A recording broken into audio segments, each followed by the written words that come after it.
আজকে ইলিশ মাছ রান্না করব বেগুন দিয়ে। ইলিশ মাছটাকে নুন হলুদ মাখিয়ে রেখে দিয়েছি, আর বেগুনটাকেও কেটে নুন হলুদ মাখিয়ে রেখে দিয়েছি একই জায়গাতে। কড়াইতে সর্ষের তেল দিয়েছি, তেলটা গরম হয়ে গেলে বেগুনটা ভেজে নেব, মাছটাকেও ভেজে নেব লাল লাল করে।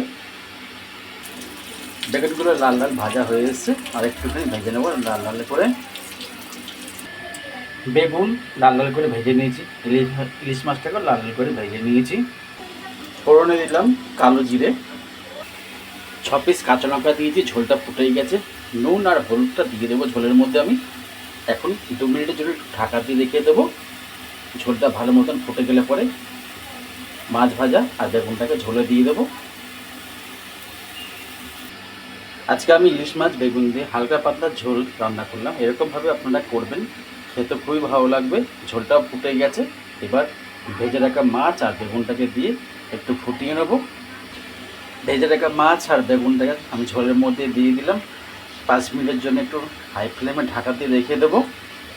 তাহলে আমাদের হালকা পাতলা ঝোল ইলিশ মাছ বেগুন দিয়ে রান্নাটা হয়ে যাবে।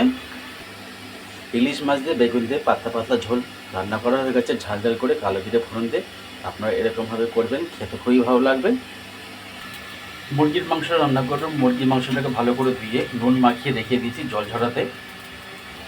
কড়াইতে সর্ষের তেল দিয়েছি, তেলটা গরম হয়ে গেলে পেঁয়াজটাকে একটু ভেজে নেব। তেলটা গরম হয়ে গেছে, পেঁয়াজটা তেলের মধ্যে দিয়ে দিলাম, পেঁয়াজটাকে একটু ভেজে নেব।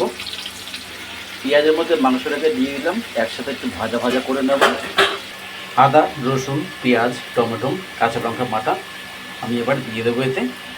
অল্প করে ঝাল গুঁড়ো লঙ্কা হলুদ আর অল্প করে নুন আমি এবার একসাথে সব দিয়ে মাংসটাকে ভালো মতো কষি। আর হাফ টমেটো আমি এতে দিয়েছি। এবার মশলাটাকে ভালো মতন কষিয়ে নেব। ভালো মতন এবার কষিয়ে নেব মশলা আর মাংস।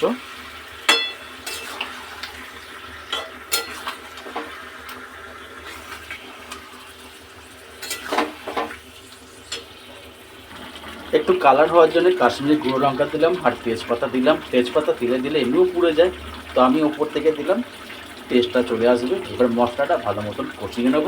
আমি একটু জল দিয়ে দিই, মাংস থেকে জল উঠেছে। চন্দ্রমুখী আলু মাংসের মধ্যে দিয়ে দিলাম, এবার ভালো মতন কষিয়ে নেবো এটাকে। 5 মিনিটের জন্য হাই ফ্লেমে ঢাকাতে রেখে দেবো।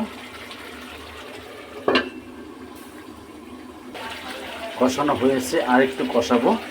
এবার একটু সিম করে দিয়ে ঢাকা দিয়ে রেখে দেবো আমি। মাংসটা কষানো হয়েছে, আমি একটুখানি গরম মশলা পুরো এতে দিয়ে দিলাম টেস্ট হওয়ার জন্য।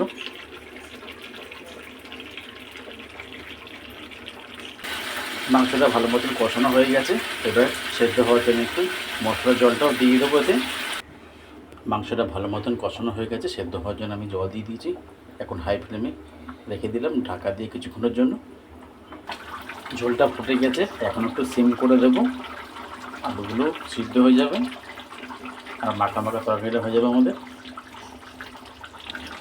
আমাদের মাংসের তরকারি কষা কষা হয়ে গেছে, আলুটাও সিদ্ধ হয়ে গেছে ভালো মতন। আপনারা এরকমভাবে করবেন, হালকা ঝাল করে বা ঝাল যে যেরকম খেতে পারেন সেইভাবে করবেন, খেতে খুব ভালো লাগবে। কষা কষা করে মুরগি মাংস আলু দিয়ে আমাদের রান্না করা হয়ে গেছে। আপনারা এরকমভাবে রান্না করবেন, খেতে খুব ভালো লাগবে।